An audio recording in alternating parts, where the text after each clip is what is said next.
신뢰 회복이 공급 정책의 첫 단추인데 지금 또 여전히 공수표만 남발하고 있고 공공 주도로 공급을 늘린다는데 국민들은 공공을 그렇게 신뢰하지 않습니다. 자, 역지사지해봐요. 우리가 집주인이라고 한다면 어지간하면 안 팝니다. 끝까지 버티는데 어떨 때 파냐면 오늘보다 내일이 더 떨어질 때, 오늘보다 앞으로 집값이 더 떨어질 것 같을 때는 팔고 싶습니다. 왜? 오늘이 비싸니까. 4분기가 사실 얼마 남지는 않았는데 거래량이나 상승률이 떨어지겠으나 일부 지역들은 풍선 효과가 생기면서 불장이 될 가능성이 높고요. 현재 부동산 시장을 어떻게 보고 계시나요? 자, 현재 부동산 시장 상황은 정부가 3번의 부동산 대책을 발표했고요. 거의 뭐 전쟁입니다. 폭풍 전야라고 할 수도 있을 것 같은데, 왜냐하면 지나치게 과잉 대응을 해서 선전포고를 해버렸기 때문입니다. 굳이 그런 상황도 아니고 저는 첫 단추부터 잘못 끼웠다고 생각합니다. 진단이 틀렸어요. 그냥 특정 지역이 어떤 호재로 올라갈 것 같으면 뭐 대출 규제도 하고 세금 규제도 하고 지역 규제도 하고 이렇게 할 수가 있는데, 구조적인 문제, 양극화의 문제, 저성장의 문제, 장기 침체로 가는 문제에다가 서울 집중화, 지방 소멸, 유동성 문제가 맞물려 있는 이런 상황에서 그냥 단순하게 대출 규제를 해서 돈줄을 막으면 집을 사는 수요가 없어진다? 집값이 떨어진다라는 지극히 낭만적인 생각을 했다는 게 문제고요. 아마도 그걸 뭐 주장하시는 분들이 뭐 좀 있었던 것 같은데, 그런 정책은 성공할 수가 없는 정책입니다. 굉장히 이상적인 정책인데 현실은 이상과 현실은 다르다는 점은 빨리 깨달을수록 아마 출구 전략이 나온다고 저는 생각을 하고요. 공급 대책 안 됩니다. 알아요. 우리 시장도 알아요. 왜 2026년에 입주 물량이 빨리 안 나와? 그걸 원하는 사람이 있겠습니까? 그거 아니에요. 공급 대책으로 해결할 수가 없습니다. 이미 공급은 꾸준하게 공급해줘야 되고요. 신뢰, 꾸준하게 공급해주는 신뢰를 보여주면 되는 건데 아마도 국민들은 못 믿거든요. 왜? 한다 그랬다가 이 윤석열 정부 때 270만 원 플러스 알파 하는 거야 뭐 하는 거야. 수도권에 135만 원 찾고 이거 제대로 될까? 이러다가 말겠지? 뭐 문재인 정부 시절에도 뭐 200만 원이었나? 뭐 그거 했는 거야 안 했는 거야? 국민들은 신뢰가 없기 때문에 믿지를 못하는 겁니다. 그래서 신뢰 회복이 공급 정책의 첫 단추인데 지금 또 여전히 공수표만 남발하고 있고 공공 주도로 뭐 공공이 시행을 해서 공급을 늘린다는데 국민들은 공공을 그렇게 신뢰하지 않습니다. 그리고 공공이 지은 집을 원하지도 않습니다. 그러니까 그런 정책이 저는 진단과 방향성 자체가 틀렸기 때문에 지금도 계속 엇박자로 점점 배가 산으로 가고 있는 상황이고요. 지금이라도 다시 진단을 다시 하고 원점에서 다시 시작을 해야지, 여기서 배가 산으로 가고 있는데 뭔가 왜곡을 하고 세금 규제를 하고 더 강한 규제를 하면 배가 더 빨리 산으로 가거든요. 이제 산꼭대기 가면 어떻게 할 거예요? 그러니까 처음에 올라갈 때 멈추고 내리기는 쉬워도 산꼭대기 올라가게 되면 이제 진짜 배가 산으로 갔습니다. 이거는 수습 불가예요. 지금 수습 불가로 가고 있는 상황이기 때문에 빨리 정신 차리고 정책 전환을 해야지. 지금 상태로 내버려 두게 되면 아마 국민들도 의견 또 반반이잖아요. 무주택자들의 의견과 집 있는 사람들의 의견이 다른데 이거 다 만족하기도 쉽지는 않은데, 일단 무주택자들의 마음을 좀 헤아려 보자면 상실감이거든요. 그래서 무주택자들도 노력하면 집을 살 수 있도록 많은 분양 물량들, 정부가 공급을 늘린다고 하니까 많은 분양 물량들을 낼 수 있는 그런 제도를 만들어야 되고, 청약 제도도 너무 복잡하고 이거 뭘 하라는 건지 알 수가 있나? 책이 그냥 청약 제도가 책 한 권인데 모집 공고 내용 글자 봐도 다 읽어보지도 못하겠다 진짜. 근데 그리고 제도도 너무 복잡하잖아요. 제 친구가 가점 69점인데도 다 떨어졌어요. 작년에 서울에 청약해가지고. 될 수가 없어. 가점 69점이 말이 15년 동안 무주택에 15년 동안 통장 가지고 있고 자녀 2명, 부부 2명, 4명인데 69점 다 떨어졌어요. 자녀 2명이 쉽습니까? 자녀 2명도 요즘 안 하잖아요. 근데 뭐 청년들이 그나마 특별공급으로 생애 최초나 신혼부부나 하는데 그나마 됩니까? 그래서 청약 제도도 획기적으로 희망을 가질 수 있도록 좀 개선을 좀 해야 되고요.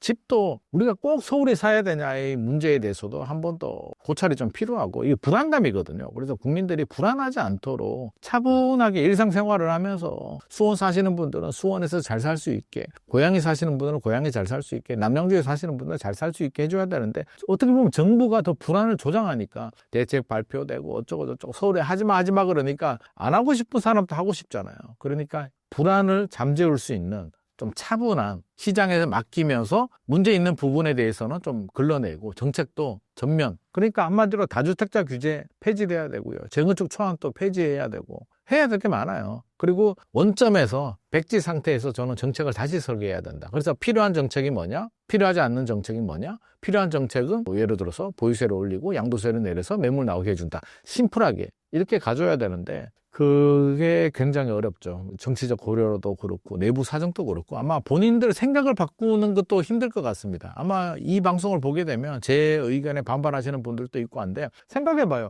내가 하고 싶은 정책, 내 마음에 드는 사람의 의견만 듣고 아 그게 맞는 것 같아 라고 하잖아요. 근데 이미 결과가 말해주잖아요. 노무현, 문재인 2번 실패했고요. 지금 또 실패로 가고 있으면 깨달아야죠. 아, 그게 틀렸구나. 내 생각이 틀렸구나. 내가 동의하고 내가 맞다고 생각하는 게 틀렸구나를 빨리 깨달아야 돼요. 그러면 정책 기조가 바뀌어야죠. 우리가 틀렸다는 걸 깨닫는 순간 희망이 보이는데 그걸 깨닫지 못하고 쟤들은 투기야. 투기니까 더 공격해야 돼. 우리가 오라라는 걸 지금 3번째 반복을 한다면 진짜 국민들은 이미 문재인 정부 시절에 실패를 맛봤기 때문에 문재인 정부는 그래도 한 3년 기다려줬거든요. 3년 기다려주고 나머지 2년을 난리가 났는데 지금은 학습 효과가 있어서 3년 안 기다려줍니다. 지금 3번 대책 나왔죠? 이제 여기서 수습 못하게 되면 문재인 정부와 연결돼 가지고요. 문재인 정부 5년? 지금 해서 연결이 돼요. 그러니까 더 이상 국민들은 기다려주지 않으니까 지금 마지막 골든타임이 얼마 남지 않았습니다. 빨리 수습을 해야 될 것 같습니다. 현재 부동산이 2009년 당시 시장과 비슷하다는 의견이 있습니다.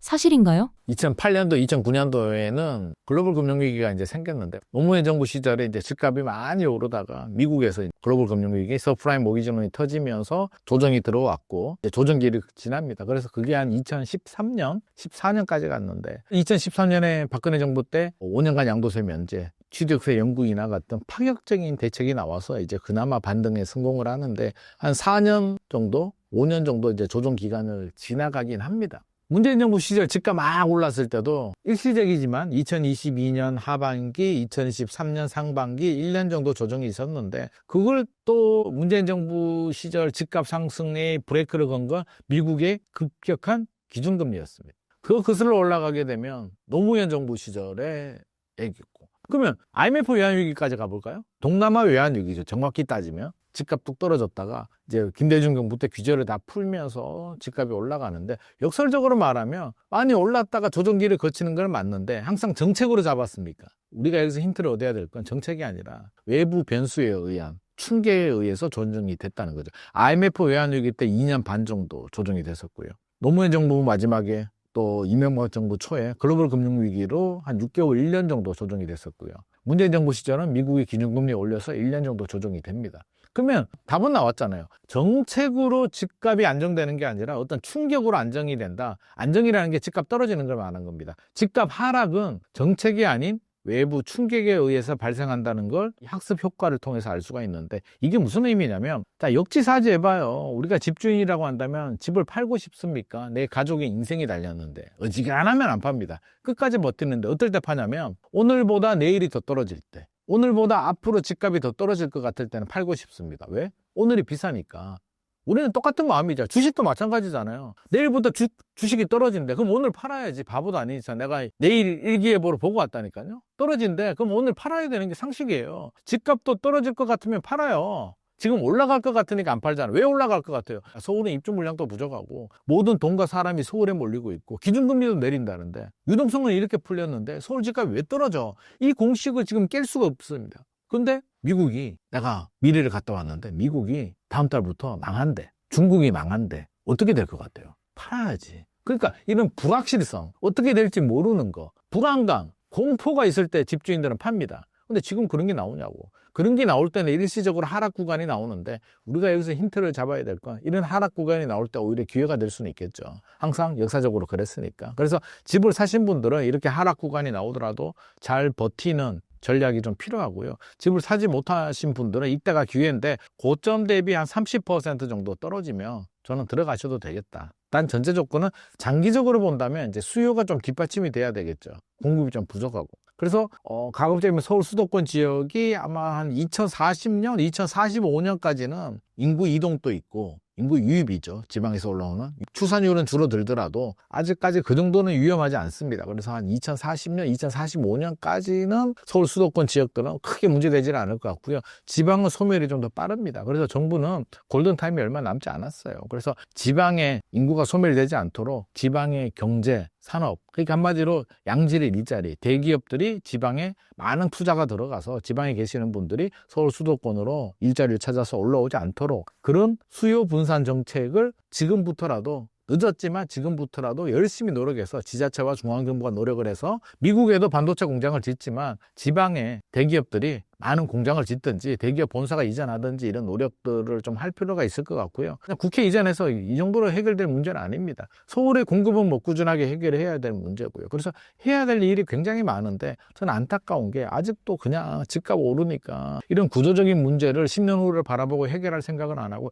그저 수요 억제만 하다가 왜곡이 돼서 지금 배가 산으로 가고 있다는 게 너무 안타깝습니다. 문재인 정부 시절에도 28번 대책을 발표했는데 사실 그렇게 대책 발표 안 하고 처음부터 그냥 가만히 내버려뒀으면 이 정도까지는 올라가지 않았을 거예요. 이번에도 마찬가지입니다. 역설적으로. 강남 집값 봐요. 원벨리가 전용 84가 72억 거래가 되고 그 후로 신고가 안 나오잖아요. 왜? 아무리 돈이 있어도 원벨리가 하이엔드 고급 주거시설도 아닌데 아무리 한강뷰가 나와도 72억 이상 주고 살 사람 그렇게 많지 않거든요. 그러니까 시장에서는 그런 자정 기능이 있어요. 그러니까 너무 지나친 규제는 왜곡이 된다는 점을 좀 알고 있어야 될 것 같습니다.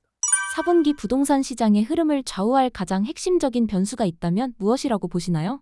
일단 정책이 될 것 같고 후속 대책이 나오느냐, 세금 대책이 나오느냐, 또는 풍선 효과가 생기게 되면 그 지역을 또 규제하느냐, 정책 기조가 바뀌느냐에 따라서 영향을 주고요. 두 번째는 이제 기준금리 인하인데 이 두 가지가 변수가 될 것 같습니다. 4분기가 사실 얼마 남지는 않았는데 15 대책이 강력하게 나왔기 때문에 전체적으로 보게 되면 거래량이나 상승률이 떨어지겠으나 일부 지역들은 풍선 효과가 생기면서 불장이 될 가능성이 높고요. 이 불장 지역을 또 규제하고 또 규제하는 반복을 또 할 것인가, 아니면 또 다른 획기적인 정책의 전환을 할 것인가가 4분기의 핵심이 될 것 같고, 이 4분기에 따라서 2026년 내년이 결정이 되는데 4분기가 얼렁뚱땅 지나가고 왜곡이 되잖아요. 규제 지역들은 이미 또 내성이 생겨서 적응했다? 그러면 정말 힘들어집니다. 그러니까 일단 급하니까 급한 불을 껐다면 지금은 이제 지금부터라도 진단을 제대로 하고 뭐가 잘못됐는지 그리고 뭘 수습해야 되는지를 진지하게 좀 고민을 해서 2026년 우리가 집값 폭등하는 게 바람직하지는 않잖아요. 집 있는 사람도 마찬가지잖아요. 나는 팔 생각도 없는데 세금만 올라가면 그게 뭐가 좋겠습니까? 뭐든지 적당하게 올라가는 것도 인플레이션 해지 정도 할 수 있는 적당하게 천천히 완만하게 시장 상황에 맞게 가는 게 맞는 건데, 지나친 급등은 만에 하나라도 미국이나 중국이나 우리 뭐 관세 협상이 잘못되든지 미국이 뭐 경제 문제가 있든지 중국이 대외적 충격을 받았을 때 만약에 또 급락하게 되면 우리 경제가 받을 충격 생각해 보셨습니까? 단순히 집 가지고 있는 사람만이 문제일까요? 집값 급락하게 되면 금융시장으로 위기가 전이가 되고요. 세입자들 안전합니까? 집값 떨어졌으면 좋겠어요? 폭락하면 좋겠다는 분들이 있는데 폭락하면 역전세 생겨서 자기 전세값도 못 받습니다. 그러니까 이게 문제가 한두 개가 아니에요. 집값 폭락하게 되면 우리 경제가 폭망해요. 왜 집값 떨어질 때 윤석열 정부 때 2013년 초에 왜 규제를 풀었느냐, 박근혜 정부 때 왜 풀었느냐고 공격하시는 분들이 있는데, 왜 풀었냐면 방치하에서 집값이 폭락하게 되면 걷잡을 수 없는 상황, 패닉으로 빠지거든요. 김대중 정부 때는 왜 규제 다 풀었어요? 김대중 정부도 규제 다 풀었어요. 보수는 규제 풀고 진보는 규제하는 게 아니라 IMF 외환위기가 와서 경제가 폭망하니까, 집값이 폭락하니까 김대중 정부도 규제를 다 풀었잖아요. 지금 또 만약에 집값이 폭락하잖아요. 20억 아파트가 10억이 된다, 30억 아파트가 15억이 된다 그러면 이재명 정부도 규제 안 풀고 안 돼요. 왜? 금융 시스템이 붕괴되거든. 국가 경제가 무너지거든요. 그래서 정부는 안정적인 정책을 유지할 필요가 있는데 지금은 너무 왜곡이 좀 많이 되고 있기 때문에 걱정입니다. 저는 그냥 적당히 우리가 살 수 있게, 어떻게 보면 부동산에 스트레스 받지 않고 뉴스에도 부동산이 잘 나오지도 않고 살 사람은 사고 팔 사람은 팔고 열심히 일할 사람은 일할 수 있도록 차분하게 만들어줘야 되는데 오히려 정부가 더 불안하게 만드는 것 같습니다. 부총리 와서 얘기하고 이 사람 와서 얘기하고 뭐 정책실장 얘기하고 대책 발표되고 끊임없이 시장을 자극하고 있기 때문에 오히려 정부가 집값을 올리고 있는 것이 아닌가 하는 생각도 듭니다. 부동산은 그래도 언젠가는 오르지라는 믿음에 대해서 어떻게 생각하세요? 언젠가는 오르죠. 인플레이션 방어를 합니다. 인플레이션 해지라고 하는데 우리 화폐 가치가 떨어지거든요. 10억 원을 금고에 또는 장롱 속에 넣어둡니다. 10년이 지나면 명목 가치는 10억인데 실질 가치는 7억 4천만 원으로 떨어집니다. 인플레이션을 3%로 가정하면 그렇습니다. 화폐 가치가 떨어진다는 얘기는 실물 자산이 올라간다는 얘기죠. 월급 생각해 보게 되면 10년 전 월급과 지금 월급이 똑같다고 생각하면 이해가 되겠습니까? 아니잖아. 아웃백 스테이크 가서 밥 먹는데 10년 전하고 지금하고 가격이 똑같습니까? 지금이 더 올랐잖아요. 왜? 물가가 올랐으니까. 화폐 가치가 떨어지는 겁니다. 그래서 장기적으로 우상향합니다. 화폐 가치가 떨어지는데 이제 지역에 따라서 편차가 크죠. 서울 수도권처럼 수요가 지방에서도 올라오고 이렇게 양질의 일자리를 찾아서 수요가 뒷받침되는 곳들, 공급이 부족하는 곳들은 상승 속도가 더 빠르겠죠.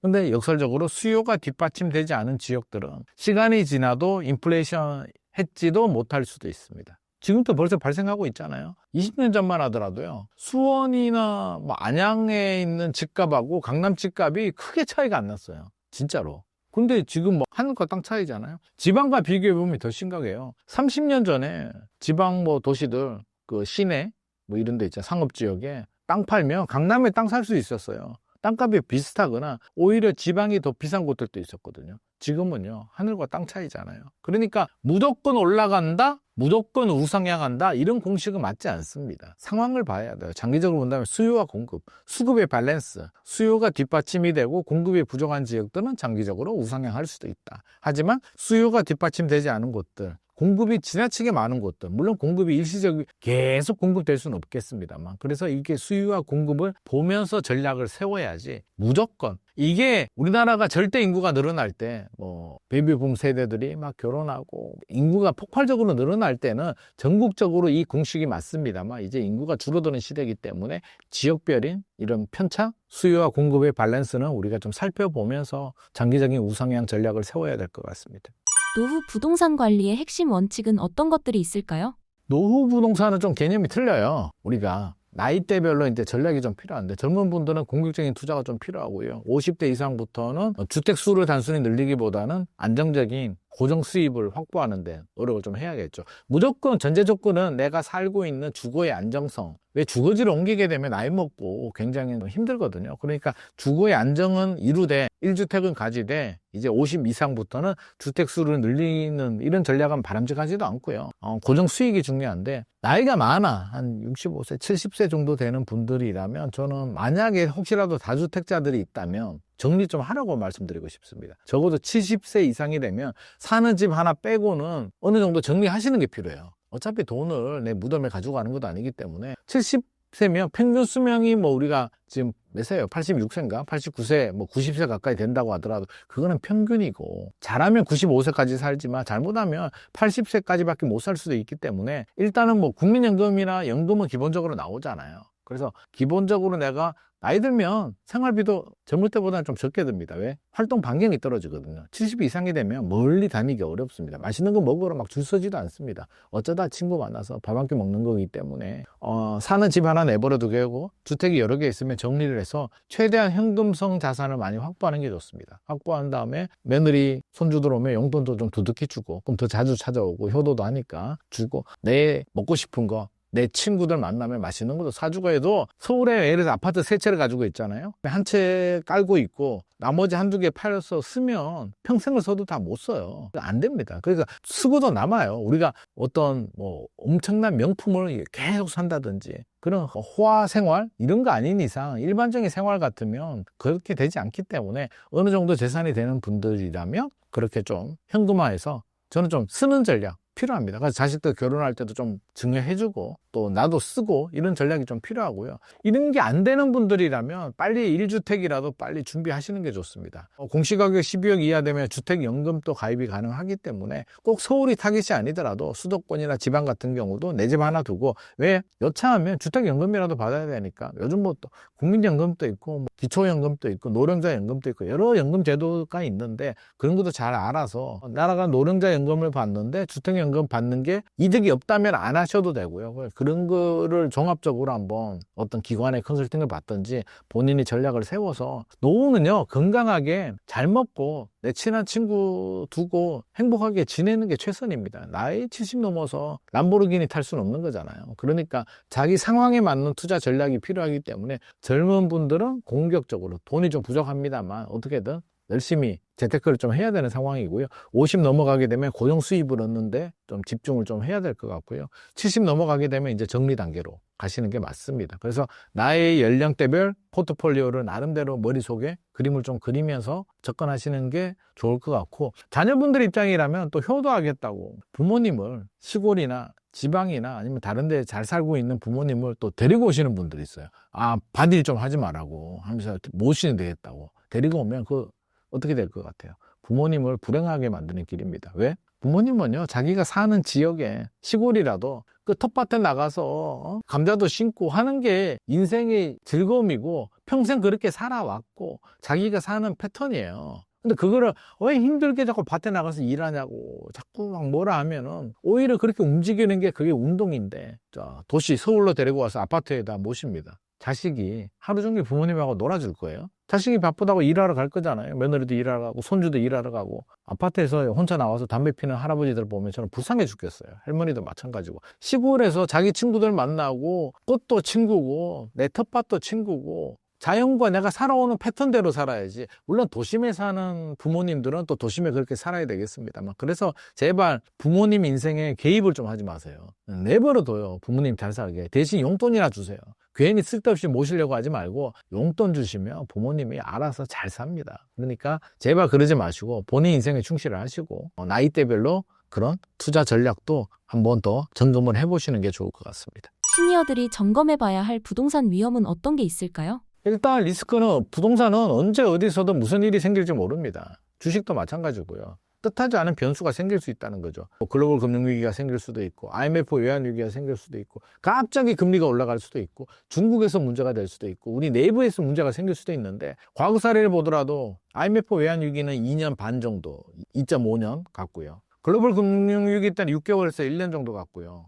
최근에 기준금리 올라간 것도 한 1년 정도 갔잖아요. 그렇게 따지면 한 3년 정도, 위기가 생겼을 때 3년 정도는 우리가 리스크 관리를 좀 할 필요는 있겠다. 그러면 3년 동안 집값은 떨어지죠. 대출이자는 늘어나죠. 그러면 허리끈 졸라매고 쓸 것 줄이고 3년 동안 대출이자 올라간 거 다 내면서 버틸 수 있는 게 리스크 관리입니다. 그래서 그 정도의, 항상 투자할 때 자금 계획을 지금 상태에서 저스트하게 엑셀로 딱 계산하지 마시고, 거기서 만약에 문제가 생겨서 금리가 더 올라간다, 집값이 떨어졌을 때 내가 3년 동안 힘들더라도 어떻게든 버틸 수 있는 게 리스크 관리이기 때문에 그런 리스크 관리는 항상 투자할 때 염두를 해야지, 투자할 때 100% 저스트하게 간당간당하게 계획을 세운 다음에 만약에 금리가 올라가면 나는 못 버텨, 난 죽어 라고 한다면 언제든지 그런 일이 생길 수가 있습니다. 우리 인생에서 항상 예상치 못하는 변수들, 내가 건강이 안 좋아서 쓰러질 수도 있는 거고요, 국가에서 문제가 생길 수도 있고요, 내 가족, 내 부인, 내 남편이 또 언제 무슨 일이 생길지 모르기 때문에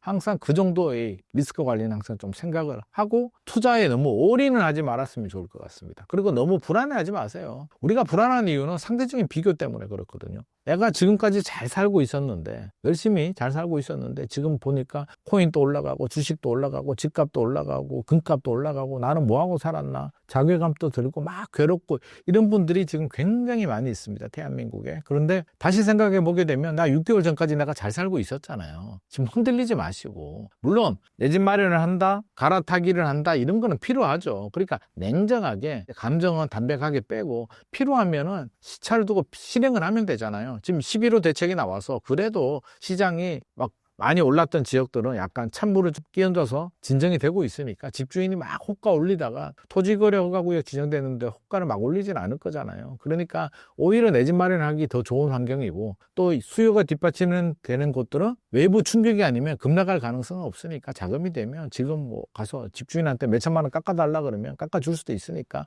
내 집 마련하고 너무 불안해하지도 마시고, 아, 나는 전문직, 예를 들어서 전문직이에요. 한 70, 75세까지 일하면서 수입도 충분해. 그런 분들은 또 잘 살 수 있잖아요. 그러니까 본인의 입장이 다 있는 거니까 너무 외부 환경이나 주변 사람들과 비교하지 말고 흔들리지 말고 자기만의 기준을 좀 가지시는 게 좋을 것 같습니다.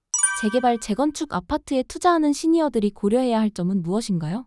저는 시니어들이 재건축 재개발 투자하는 거는 그렇게 추천하지 않습니다. 재건축 재개발은 젊은 분들이 좋아요. 몸테크도 좀 해야 되고요. 시간이 오래 걸리거든요. 재건축 재개발이 보통 15년을 생각하셔야 돼요. 빨리 되면은 15년 생각했는데 10년이 되면 땡큐고 20년이 가도 어쩔 수가 없는 건데, 그러면 나이가 70대신 분이 재건축 재개발 들어갔다가 20년 후에 재건축 재개발 되면 90대 가지고 무슨 부귀영화를 얻겠다고, 자식을 위해서 할 수도 있습니다만 굳이 저는 그렇게는 하지 마셔라. 젊은 분들, 30대, 40대, 50대까지는 괜찮죠. 근데 70 정도 되면은 재건축 재개발이 있으면 저는 팔고 차라리 예를 들어 볼게요. 대치동 음마아파트 하나 가지고 있어. 내가 나이가 70이에요, 제가. 그러면 저 같으면은요, 물론 자식을 빼고, 자식을 고려하지 말고, 저 같으면은 팔면은 지금 40억 넘잖아요. 팔고, 저 같으면은 뭐, 동탄 신도시든, 김포 한강 신도시든, 인천 청라든, 송도 가가지고, 한 10억짜리 사요. 사고, 굉장히 쾌적하잖아요. 공원도 있고, 주거 인프라도 좋고, 얼마나 산책하기 좋아요. 공기도 좋고.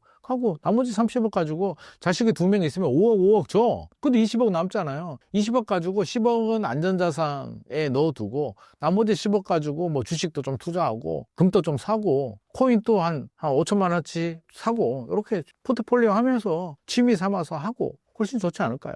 그렇죠. 80 넘어가게 되면 또 기력이 더 떨어져 가지고 많이 돌아다니지도 못하기 때문에 또 여행도 좀 많이 다니시고 70 정도 되시면 또 부인, 남편, 배우자하고 맛있는 것도 많이 먹고 친구들도 영원히 살지 않잖아요. 좋은 친구들 있으면 저는 선우 용녀시 보니까 그 좋더라고. 호텔 가가지고 밥 먹는 거 얼마나 좋아. 내가 능력이 되면 야, 밥 먹으러 가자 그래서 사주고 그 돈 가져갈 것도 아니고요. 그 돈 자식 줘도 자식 집 살 때 좀 도와줄 수는 있겠으나 그거 다 줘도 자식이 고마워하지 않습니다. 친구 만나서 호텔 가서 기분 좋게 뭐 한정식을 가든 아니면은 그냥 작은 분식점에 가더라도 기분 좋게 먹고 커피 한 잔 먹고 웃고 하는 게 얼마 남지 않았거든요. 그래서 시니어들은 인생을 즐겁게 살아야지 그 자산을 불리고 자식한테 물려주기 위한 노력은 저는 개인적으로는 반대하는 입장입니다. 내 인생에 얼마 남지 않은 내 인생에 더 행복하게 좋은 추억을 많이 만들고 손주들 오면 용돈도 좀 많이 주고 며느리한테 사위 오면 용돈 줘봐요. 오지 마라 그래도 더 자주 와요. 그러니까 좀 돈을 우리가 그동안 모으는 것만 했는데